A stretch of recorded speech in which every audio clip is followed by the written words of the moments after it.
सुबह से शाम हो गई है और आखिरकार जो अभ्यर्थी हैं सीजीएल के ये अभी तक डटे हुए हैं जेएसएससी कार्यालय के बाहर। सिर्फ एक ही मांग है कि जेएसएससी सीजीएल की परीक्षा जो ली गई है वो किसी भी हालत में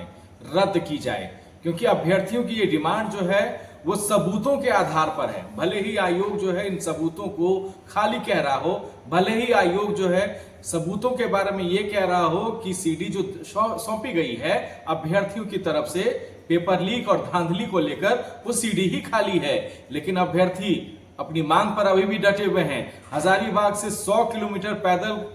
यात्रा कर जो है रांची में अहले सुबह ये तमाम जो अभ्यर्थी है न सिर्फ हजारीबाग से बल्कि आप कहें कि रामगढ़ जैसे तमाम इलाकों से ये जेएसएससी सीजीएल के अभ्यर्थी रांची पहुंचे और सीधा सीधा ये लोग नामकुम में जो है जेएसएससी कार्यालय उसके बाहर में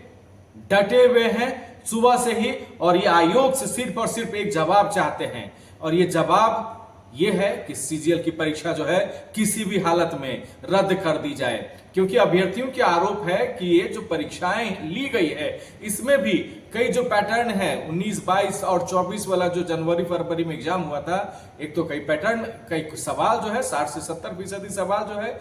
रिटर्न किए गए हैं। यानी कि मतलब एक तो सीधे सीधे ये कहा जा रहा है कि भाई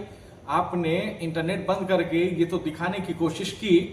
कि कोई पेपर लीक नहीं होगी, कोई चोरी नहीं होगा, कोई धांधली नहीं होगी, लेकिन अंदर खाने तो सब सेट था।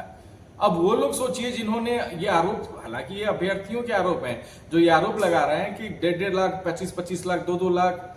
जिसने जो रकम दिए हो, मुझे नहीं इन चीज के बारे में है, लेकिन वो रकम अगर किसी ने दिए हैं तो उसको भी तो कुछ तो फायदा मिले। इसलिए अभ्यर्थियों की ये डिमांड है कि भाई एक तो पेपर लीक जो है वो सीजीएल वाली उसको रद्द कर दी जाए, साथ ही साथ इसमें सीबीआई की भी जांच हो। और जांच कैसे कर सकते हैं आप, जांच का पर भरोसा कैसे कर सकते हैं? पिछली दफे जब सीजीएल की परीक्षा पेपर लीक हुई थी उस समय भी एसआईटी का गठन किया गया था झारखंड सरकार की तरफ से, लेकिन नतीजा क्या हुआ? चंद दिनों तक ये जांच का दायरा चलता रहा। विधानसभा के एक अधिकारी की गिरफ्तारी हुई, पटना तक की गिरफ्तारी की आंच पहुंची, और जो बड़ी मछली थी इस पेपर लीक में उसकी गिरफ्तारी नहीं हो सकी। लेकिन अभ्यर्थियां जो आए हुए हैं पूरे राज्य भर से और जेएसएससी कार्यालय के बाहर डटे हुए हैं वो हटने वाले नहीं है। एक ही मांग है कि सरकार किसी भी हालत में सीजीएल की जो परीक्षा है इस बार ली गई है उससे आप एनीहाउ रद्द कीजिए। फिलहाल अब देखना है कि आगे क्या कारवां बदलने वाला है, क्या रूप बदलने वाला है। मुझे दीजिए इजाजत, नमस्कार।